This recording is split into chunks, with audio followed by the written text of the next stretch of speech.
Hello students, welcome to Aamir Maharaja PG college online classes. आज हम इस लेक्चर में MSc previous stereochemistry and bonding in main group element and compound के कुछ topics हैं उनको डिस्कस करेंगे। इसका एक पार्ट हमने लास्ट वीडियो में है वो डिस्कस कर लिया था। उसके एक पार्ट में हमने काफ़ी इम्पोर्टेंट टॉपिक्स हैं वो कवर किए हैं। उसमें हमने वोश डायग्राम, कुछ important reactions, pyramidal inversion, Berry pseudo rotation, atomic inversion, T pi P pi bonding, ये सब हमने इसमें कवर किए थे। वीएसपीआर थ्योरी की लिमिटेशंस, ये सब चीज़ें हमने इसमें कवर कर ली थी। सॉरी, इसका हम सेकंड पार्ट है वो आज इस लेक्चर में करने वाले हैं। इसका जो सेकंड पार्ट है वो है मेटल लिगेंड बॉन्डिंग। देखिए, मेटल लिगेंड बॉन्डिंग क्या है। मेटल लिगेंड बॉन्डिंग कब होगी? जब मेटल के पास ये सारी कंडीशन प्रेजेंट हो और लिगेंड के पास ये कंडीशन हो। Metal electron lose positively charge होना चाहिए, लूज करके वैकेंट ऑर्बिटल प्रेजेंट होना चाहिए, 3D 4D 5D orbital present होना चाहिए और इलेक्ट्रॉन पेयर एक्सेप्टर होना चाहिए। और लिगेंड के पास होना चाहिए कि डोनेट पेयर इलेक्ट्रॉन प्रेजेंट हो, इलेक्ट्रॉन पेयर डोनेटिंग करे, पॉजिटिव, नेगेटिव और न्यूट्रल हो सकता है। अगर ये सभी कंडीशन मेटल के पास जो बताई गई हो मेटल पे प्रेजेंट हो और लिगेंड के पास जो बताई गई हो लिगेंड पे प्रेजेंट हो, तो ये मेटल और लिगेंड के बीच में बॉन्डिंग हो सकती है। और अगर ये कंडीशन सारी प्रेजेंट नहीं होगी तो मेटल और लिगेंड के बीच में बॉन्डिंग नहीं होगी। तो देखिए,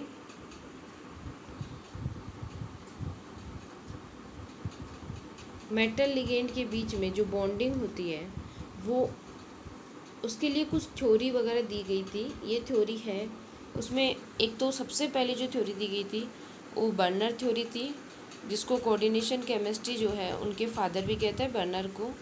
बीबीटी थ्योरी पॉलिंग के द्वारा, लैंड सेल्टर के द्वारा दी गई थी। सीएफटी दी गई थी बेथे एंड वॉन वर्क के द्वारा। एमओटी दी गई थी जिसको एटॉमिक मॉलिक्यूलर ऑर्बिटल थ्योरी भी कहते हैं, AMOT भी कहते हैं। ये मेटल लिगेंड के बीच में जब बॉन्डिंग होती है तो ये 4 टाइप की जो थ्योरी है वो बनती है। नेक्स्ट, इसमें हम जो CFT है वो उसकी लिमिटेशन देखेंगे, क्योंकि हमें MOT पढ़नी है। मेटल और लिगेंड के बीच में बॉन्डिंग होगी तो MOT है उसका डिस्कशन करेंगे। पर लिमिटेशन CFT की जो है वो क्या क्या लिमिटेशन रह गई वो देखेंगे। सबसे पहले देखो, अकॉर्डिंग टू CFT के अकॉर्डिंग CFT क्या कहती थी? According to CFT the nature of metal ligand is purely electrostatic, attraction is ionic nature, but ESR, NMR, nuclear quadrupole resonance, NQR provide the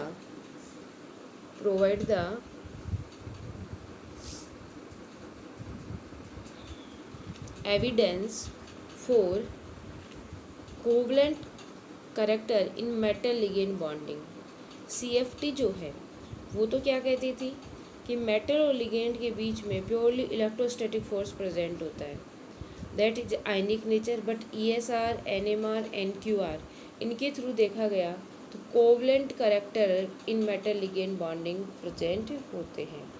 उसके बाद सेकंड जो है इसकी लिमिटेशन वो है CFT consider only d orbital. CFT में केवल और केवल d ऑर्बिटल्स जो हैं, CFT में d ऑर्बिटल्स जो हैं उन्हीं को ही कंसीडर किया गया, मेटल के d ऑर्बिटल्स को, and does not give the any consideration atomic orbitals like S, PX, PY, PZ। देखो, हाइब्रिडाइजेशन होता है उसमें S भी पार्टिसिपेट करता है, PX भी करता है, PY भी करता है और PZ भी करता है, लेकिन CFT केवल d ऑर्बिटल्स को ही इम्पोर्टेंस देती है और d ऑर्बिटल के अलावा किसी को नहीं देती। तो CFT also does not consider the pi orbitals of the ligand, और पाई ऑर्बिटल्स जो होते हैं उनको भी एक्सप्लेन नहीं करती। इसके अलावा CFT में पाई बॉन्ड फॉर्मेशन जो है उसको भी नहीं बताया गया। तो पहली CFT की लिमिटेशन हो गई कि CFT के अंदर एक तो d ऑर्बिटल है उन्हीं को कंसीडर किया गया। दूसरी लिमिटेशन है जिसमें केवल d ऑर्बिटल्स जो हैं उन्हीं को कंसीडर करती है, और इसने कहा कि बॉन्ड बनाने में भी केवल d ऑर्बिटल्स जो होते हैं वो ही पार्टिसिपेट करते हैं। उसके अलावा s, px, py, pz जो होते हैं उनको बॉन्ड बनाने में उनका कोई रोल नहीं होता। पाई बॉन्ड जो होता है वो किस तरह से फॉर्म होगा उसके बारे में इसमें कुछ नहीं बताया गया। नेक्स्ट हम देखते हैं इसका CFT does not explain charge transfer spectra of the complex. CFT जो है वो चार्ज ट्रांसफर स्पेक्ट्रा के बारे में नहीं बताती कि चार्ज ट्रांसफर स्पेक्ट्रा है वो क्या होगा। देखो CFT जो क्रिस्टल फील्ड थ्योरी है उसमें चार्ज ट्रांसफर स्पेक्ट्रा के बारे में डिस्कशन नहीं किया गया। स्पेक्ट्रोकेमिकल सीरीज जो है उसमें वीक और स्ट्रॉन्ग लिगेंड जो फील्ड स्ट्रेंथ है उसको एक्सप्लेन किया गया है। लेकिन अगर हम स्पेक्ट्रोकेमिकल सीरीज के अकॉर्डिंग देखें तो if splitting of the d orbital result from the effect ion and dipole the one should expected that negative charge ligand must excrete greater effect of the splitting, but most of ये कह रहा है spectrochemical series जो है वो explain करती है, किसको एक्सप्लेन करती है कि लिगेंड्स में स्ट्रॉन्ग और वीक दो तरह का स्ट्रेंथ है वो फील्ड स्ट्रेंथ प्रेजेंट होता है। लेकिन अगर स्ट्रॉन्ग लिगेंड प्रेजेंट है तो उस समय आयन और डाइपोल जो है, आयन और डाइपोल्स या स्ट्रॉन्ग लिगेंड है, नेगेटिव चार्ज प्रेजेंट है तो ग्रेटर स्प्लिटिंग होगी। But negative charge like I negative, Br negative, Cl negative, F negative, H negative और oxalate negative, OH negative are present at lower end of the spectra chemical series. देखो ये lower specs वो देते strength होती है इनकी according किसके spectrochemical series, but होता कैसा है नेगेटिव चार्ज वाले स्ट्रॉन्ग फील्ड स्ट्रेंथ देने चाहिए। CFT कैन नॉट एक्सप्लेन नहीं कर पाई इनको द स्ट्रेंथ ऑफ लिगेंड की स्ट्रेंथ को एक्सप्लेन नहीं कर पाई। इसके अलावा CFT की जो लास्ट इसमें हम लिमिटेशन है वो देखेंगे कि डाइपोल मोमेंट ऑफ वाटर का जो डाइपोल मोमेंट होता है वो होता है 6.1 इंटू 10⁻13 डिवाइड कितना होता है 6.1 into 10⁻13 divide, and the dipole moment of ammonia 4.9 into 10⁻13 divide, that is the dipole moment of water is higher than the ammonia. Ammonia की तुलना में वाटर का डाइपोल मोमेंट ज़्यादा होता है। So according to concept of dipole moment H2O must be present at the upper side of the spectrochemical series. देखो dipole moment ज़्यादा है तो वाटर जो होता है वो स्पेक्ट्रोकेमिकल सीरीज में अपर साइड में प्रेजेंट होगा, लेकिन अमोनिया की कंपेयर। बट H2O जो होता है वो लोअर साइड में प्रेजेंट होता है स्पेक्ट्रोकेमिकल सीरीज में। This statement does not explain by the CFT। ये जो स्टेटमेंट है ये भी CFT के द्वारा एक्सप्लेन है वो नहीं किया गया। समझ रहे हैं, डाइपोल मोमेंट जो है वाटर का 6.1 होता है -10⁻13 डिवाइड होता है, और अमोनिया का डाइपोल मोमेंट 4.9 इंटू 10⁻13 डिवाइड।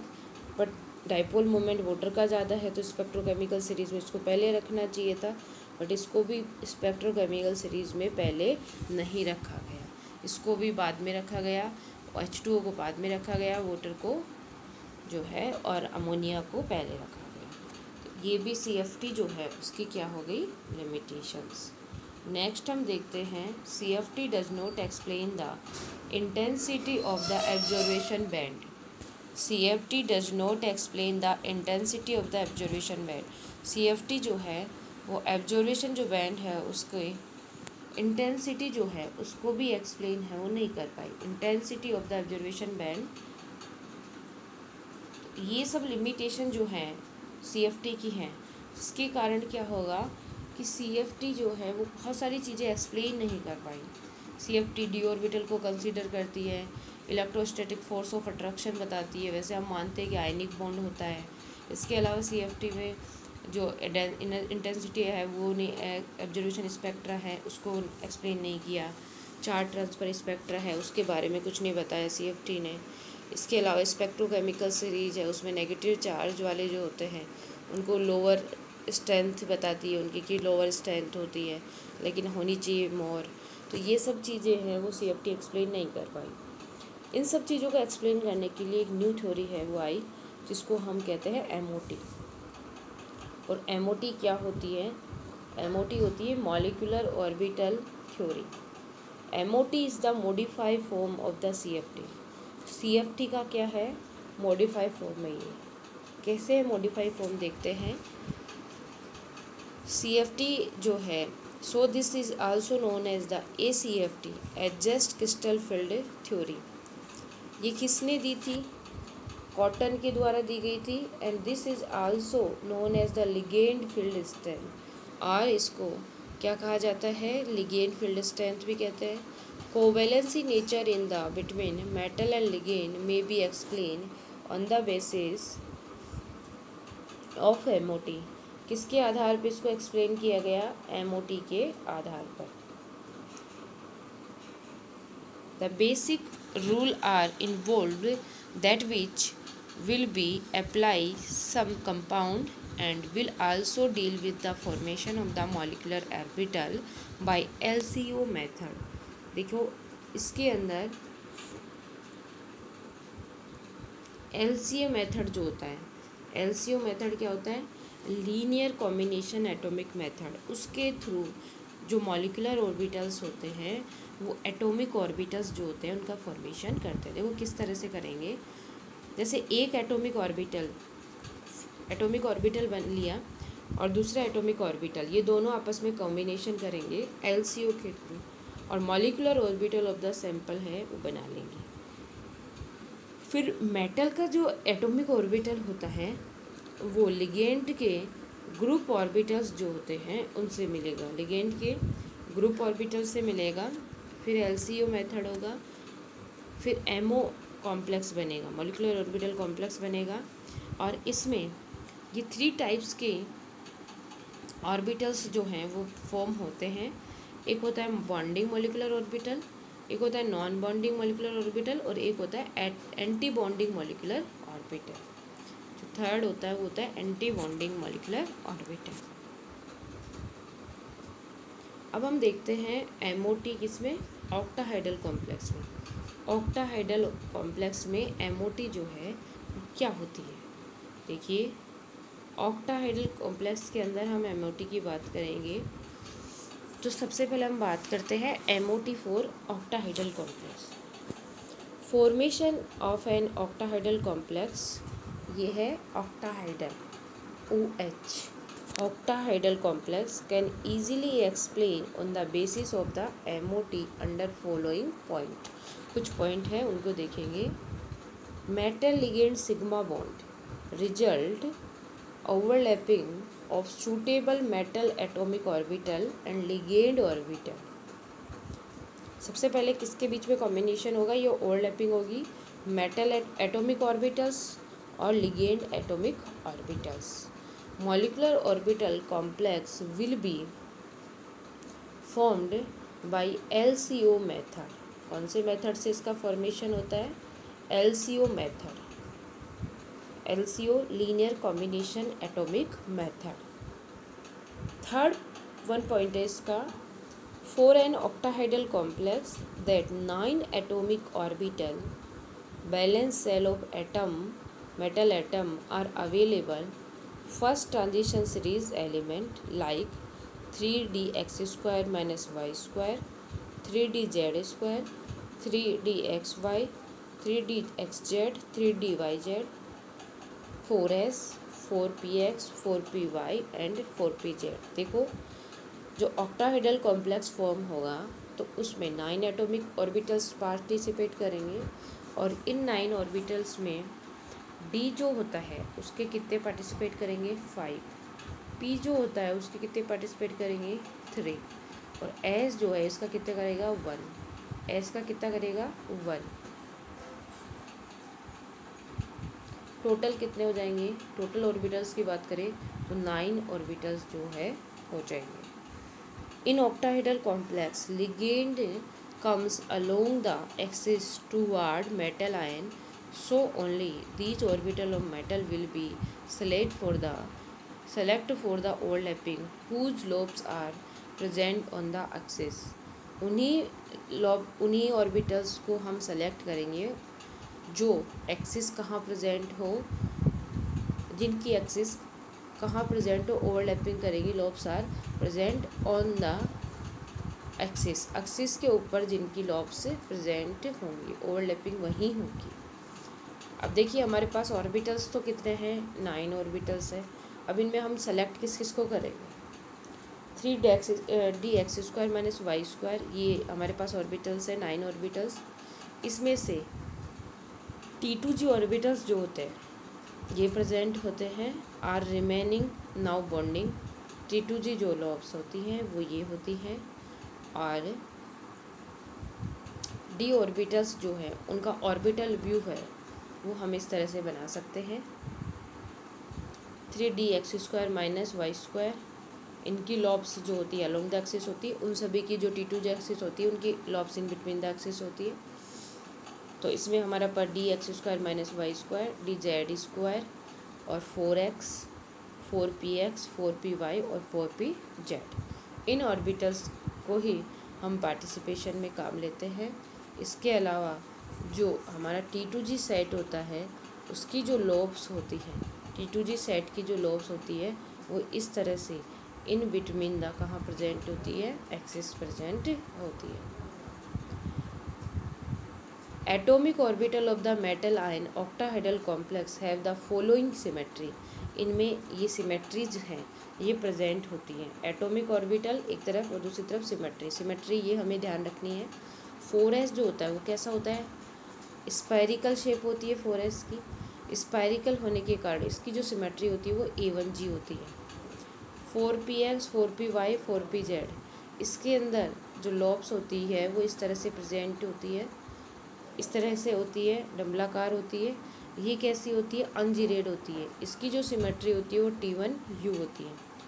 और EG जो सेट होता है, EG सेट जो होता है इसको हम EG सेट कहते हैं। EG सेट के अंदर d(x² - y², dz², इसके लिए हम सिमेट्री यूज़ करते हैं EG। और ये जो ऑर्बिटल्स हैं इनके लिए हम यूज़ करते हैं T2g। T2g orbital are not involved in the metal ligand sigma bonding. Due to this, they are known as the non-bonding. T2g set जो होता है वो bonding metal ligand sigma bonding में इन्वॉल्व नहीं होता। क्यों नहीं होता, ध्यान रखना है, not involve in metal ligand sigma bonding, due to this they are known as the non bonding. कैसा होता है ये, नॉन बॉन्डिंग होता है क्योंकि लॉब्स जो होती है, लिगेंड की लॉब्स जो होती है वो in between the along the axis present है और इस तरह से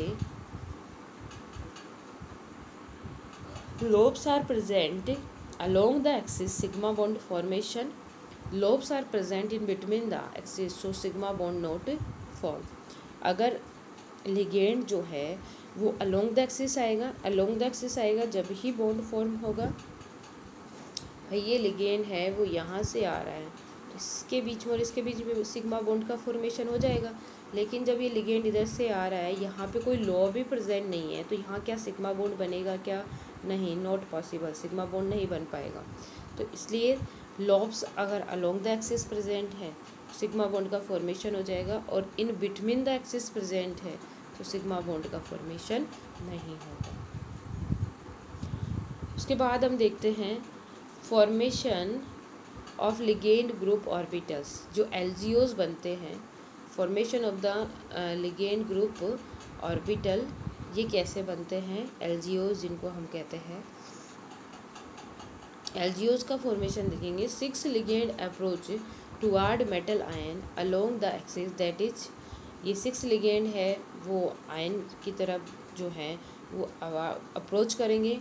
और ये अप्रोच किस तरह से कर सकते हैं, एक्स पॉजिटिव और X negative direction, Y negative Y positive, Z negative Z positive, and the ligand orbital are name is the ligand orbital को क्या कहेंगे, sigma X and sigma minus X, sigma Y and sigma minus Y, sigma Z and sigma minus Z respectively.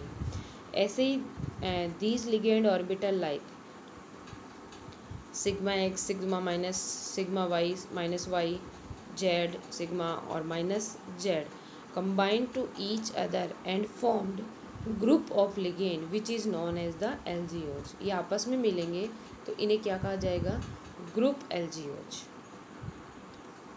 These LGOs should be capable of overlapping with the central metal ion atomic orbital like 4s, 4px, 4py, 4pz and dx square minus y square and dz square। ये जो orbitals बनते हैं एलजीओज, इनमें overlapping होती है, capable होते हैं only for 4x, 4py, 4pz के लिए। The formation of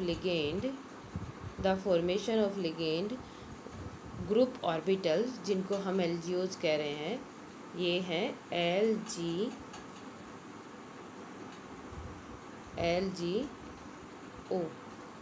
LGOs of 6 ligand orbital are shown in following manner।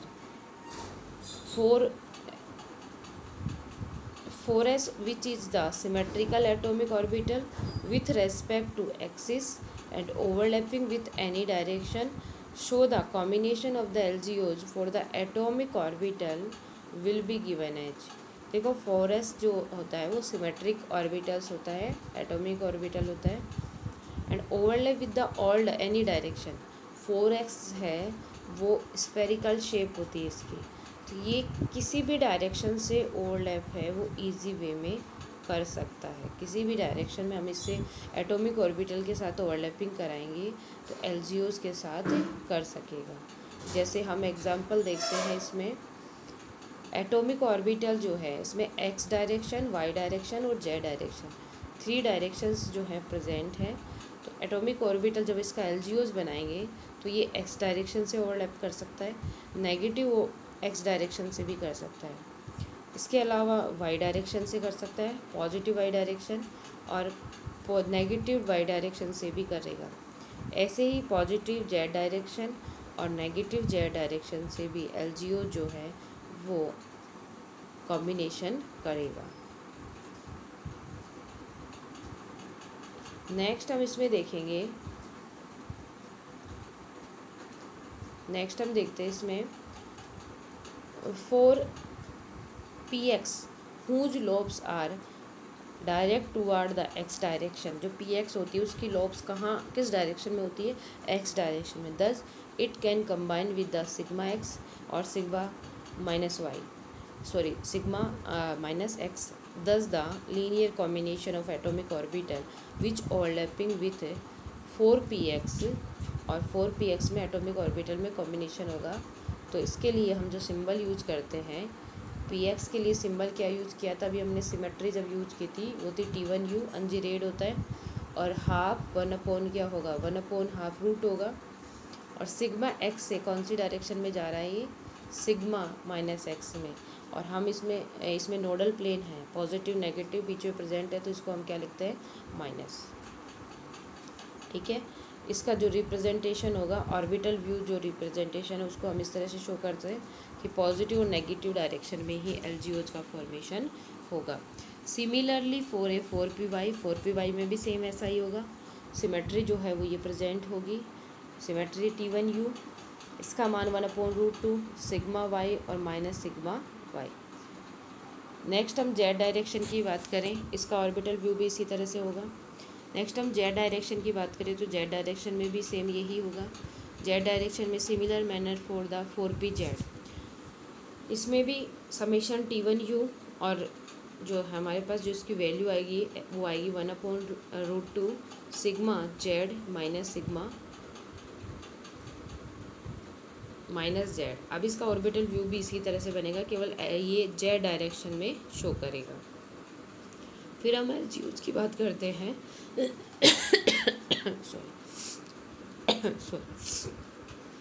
फिर हम एलजीओज की बात करते हैं इसके लिए डी ऑर्बिटल्स के लिए। तो डी ऑर्बिटल्स के जो एलजीओज होते हैं उनको देखेंगे। तो पहले हमने जो ईजी सेट वाले हैं उनको लिया है dx² minus y², whose lobe lie along the axis X और वाई। इनकी जो लोब होती है एक्स और वाई डायरेक्शन में प्रेजेंट होती है। So they overlap with the, कौन सी डायरेक्शन में ओवरलैप करते हैं, sigma X minus X Y minus Y. तो इसके लिए ये दो डायरेक्शन में कर रहे हैं तो 1/√4 और इसको हम लिख देंगे। अब देखो दोनों डायरेक्शन में ऐसे होता है, तो इस समय जो पॉजिटिव पॉजिटिव नेगेटिव नेगेटिव, तो बीच वाला जो साइन होगा वो कैसा होगा, पॉजिटिव होगा। और इसका जो ऑर्बिटल व्यू होगा एलजीओज का वो इस तरह से हम बनाएंगे। ऐसे ही dz² जो है ईजी उसके लिए करेंगे। dz जो कॉम्बिनेशन होता है वो किससे बनता है, dz जो है वो बनता है अपने पास dz² x² और dz² y², इसका कॉम्बिनेशन इससे होता है। For LGOs formation is quite different sigma EZ। तो इसके लिए देखो किस किस डायरेक्शन में जा रहा है, जेड डायरेक्शन में भी जा रहा है, एक्स डायरेक्शन में भी जा रहा है, वाई डायरेक्शन में भी जा रहा है और जेड डायरेक्शन में भी जा रहा है। इसके लिए टोटल हम नंबर्स की बात करें तो हम इसके लिए यूज करते हैं 1/√12 और 2 sigma Z 2 sigma minus Z. फिर ये हमारे पास क्या होगा, minus sigma X minus sigma X minus sigma Y. इसका जो कॉम्बिनेशन होता है वो इस तरह से बनाते हैं। सिग्मा जेड है, सिग्मा माइनस जेड है, सिग्मा एक्स है माइनस सिग्मा एक्स और सिग्मा वाई, ये तीनों डायरेक्शन में ये शो करता है। इसका जो ऑर्बिटल व्यू है वो है इस तरह से आपको बनाना। नेक्स्ट हम बात करते हैं एनर्जी ऑर्डर। एनर्जी ऑर्डर जो है वो किसका ज़्यादा होगा, किसका कम होगा, किस तरह से होगा।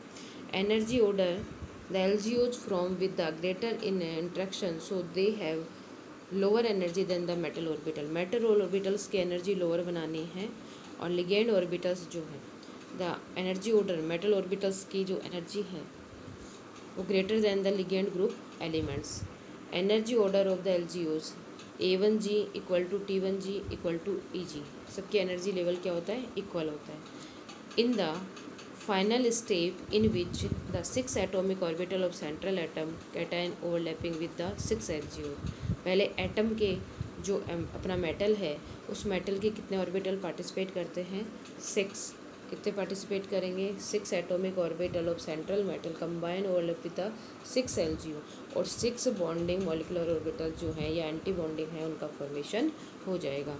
It should be note that the orbital of metal ion LGOs are should be same symmetry for the formation of molecular orbital. सबसे मेन चीज़ जो आपको ध्यान रखनी है कि इसके अंदर जो सिमेट्री है वो फॉर्मेशन ऑफ मॉलिकुलर ऑर्बिटल्स हैं उनकी सेम रहेगी, वो चेंज नहीं होगी। 6 एटॉमिक ऑर्बिटल कंबाइन होंगे और 6 मॉलिकुलर ऑर्बिटल्स है उनका फॉर्मेशन हो जाएगा। मेटल की जो एनर्जी है वो ज़्यादा होगी as compare to ligand. Ligand के जो एलजीओज होते हैं उनकी एनर्जी कम होती है। अब देखिएगा ये हमने जो है MOT के लिए MOT molecular orbital diagram throw किया है, किस तरह से बनेगा। ये हमने जो सेट लिया है ये सेट है मेटल का। किसका है ये, मेटल का। मेटल में हमने यूज किया है EG और T2G, 2 सेट यूज किए हैं। और लिगेंड के एलजीओ जो है उसमें A1G summation EG summation T1U metal ligand complex से आपस में कंबाइन होंगे। सबसे पहले लिगेंड के पास भी A1G है और मेटल के पास भी A1G है, तो बॉन्डिंग बनेगा A1G। लिगेंड के पास पहला A1G बना, उसके बाद A1G जो है सिंबल अपन यूज कर रहे थे S के लिए। फिर T1U हम यूज कर रहे थे PX PY और PZ के लिए। मेटल के पास भी PX PY है और लिगेंड के पास भी T1 है, तो ये बॉन्डिंग बनाएंगे। बॉन्डिंग बन जाएगा T1U लिगेंड का T1U और इधर से अपने मेटल का हो जाएगा। फिर लिगेंड के पास EG प्रेजेंट है, Eg में कौन कौन से ऑर्बिटल प्रेजेंट थे अपने पास? Eg में हमारे पास था dx square minus Y square और dz स्क्वायर, ये ऑर्बिटल्स प्रेजेंट थे। तो ये कॉम्बिनेशन करेंगे तो ये, और जो T2G था वो हमने पहले बता दिया था कि कैसा होता है, नॉन बॉन्डिंग।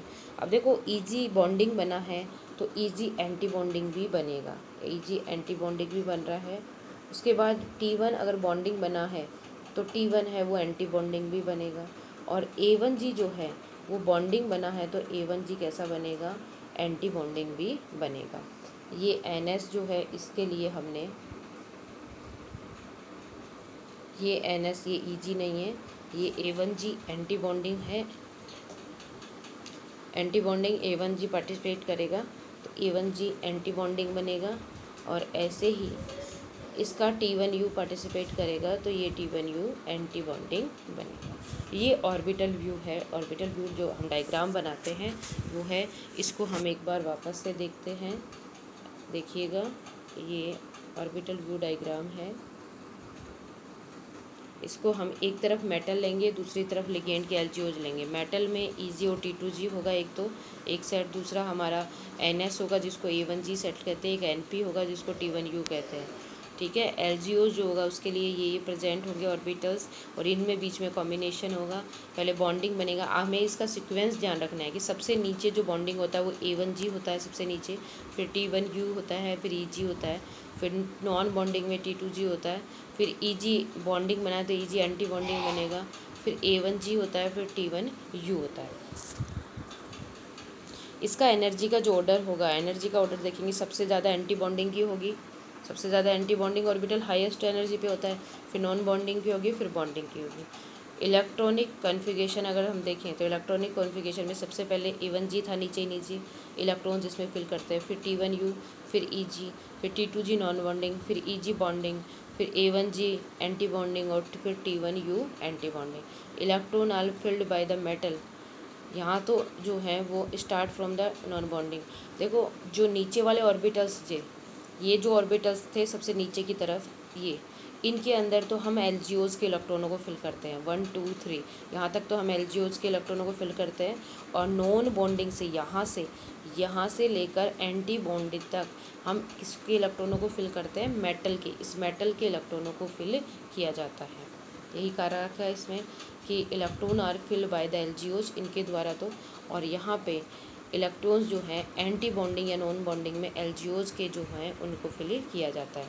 पेयरिंग एनर्जी की बात करें तो amount of energy required for the pairing करने के लिए जो एनर्जी रिक्वायर्ड होती है उसको हम पेयरिंग एनर्जी कहते हैं, जिसको PE के द्वारा डिनोट करते हैं। और पेयरिंग जो एनर्जी होती है उसमें के लिए इसको हाई स्पिन कॉम्प्लेक्स और लो स्पिन कॉम्प्लेक्स में पेयरिंग एनर्जी जो होती है वो अलग अलग होती है।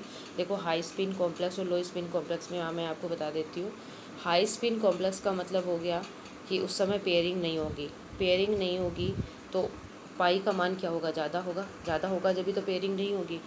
स्पिन फ्री कॉम्प्लेक्स होगा, आउटर स्पेयर कॉम्प्लेक्स बनाएगा और वीक लिगेंड के प्रेजेंस में होगा। हाइपो लिगेंड कॉम्प्लेक्स भी कहते हैं इसको, या वीक लिगेंड, और इसका जो हाइब्रिडाइजेशन होता है वो sp3d होता है। जब पाई का मान ज़्यादा है तो इसका मतलब उसमें पेयरिंग एब्सेंट है, ध्यान रखना है। और जब पाई का मान कम है तो इसका मतलब उसमें क्या हो जाएगा, पेयरिंग हो जाएगी।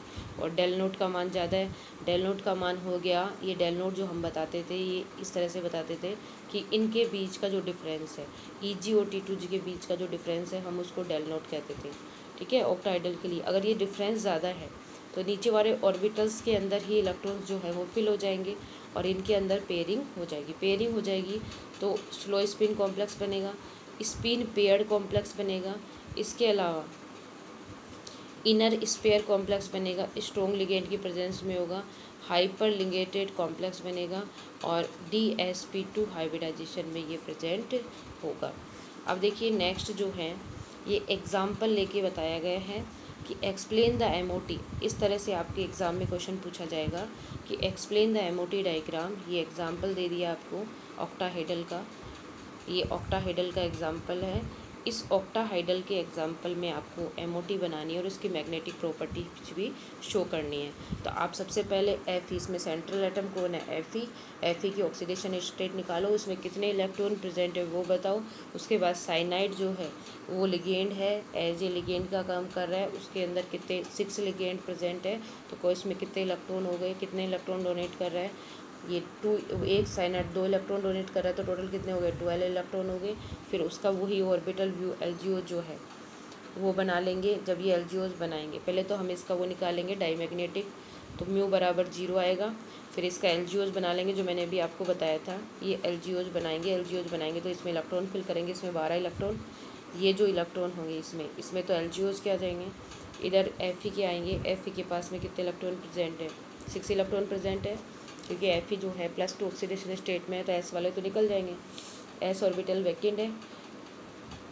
T2G नॉन बॉन्डिंग हो गए, बाकी इसके बीच में और इसके बीच में ऑर्बिटल्स भी हमने देख ही लिया था, हम इसके इजी वे में इसको बना सकते हैं। केवल इलेक्ट्रॉन फिल किए हैं, जो लास्ट वाला हमारा जो डायग्राम था उसके अकॉर्डिंग हमने इसमें क्या इलेक्ट्रॉन फिल किए हैं। इलेक्ट्रॉन फिल करके इनका एनर्जी ऑर्डर बता सकते हैं, किस में इलेक्ट्रॉन फिल है वो बता सकते हैं। हाईएस्ट एनर्जी किसकी है, एंटी बॉन्डिंग की है, लोवेस्ट एनर्जी किसकी है, बॉन्डिंग की है। इस तरह से हम MOT जो है ऑक्टाहाइडल कॉम्प्लेक्स के अंदर देख सकते हैं। और MOT ऑक्टाहाइडल कॉम्प्लेक्स में एक सीधा सीधा क्वेश्चन बनता ही है, आपको इसमें एग्जांपल दे करके MOT एक्सप्लेन करने को कहेगा।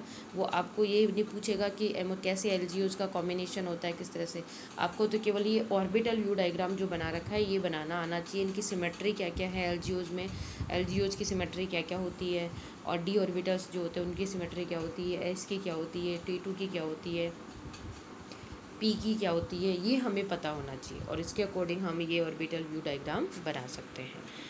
तो आज के लिए इतना ही। नेक्स्ट लेक्चर में नया टॉपिक लेके उसको डिस्कस करेंगे। MOT से रिलेटेड ही टॉपिक होगा। अभी MOT हमने ऑक्टाहाइडल में देखी है, फिर हम टेट्राहाइडल में बात करेंगे, स्क्वायर प्लेनर में बात करेंगे। इस तरह से MOT जो है वो 3 टाइप्स के हम जो कॉम्प्लेक्स है उनमें डिस्कस करेंगे, और इनमें से एक क्वेश्चन लगभग एग्ज़ाम की दृष्टि से बनता ही बनता है, बहुत इंपॉर्टेंट है। आप इसको एक बार ध्यान से पूरे लेक्चर को देखिएगा। नेक्स्ट वीडियो में फिर मिलते हैं। चलिए, थैंक यू।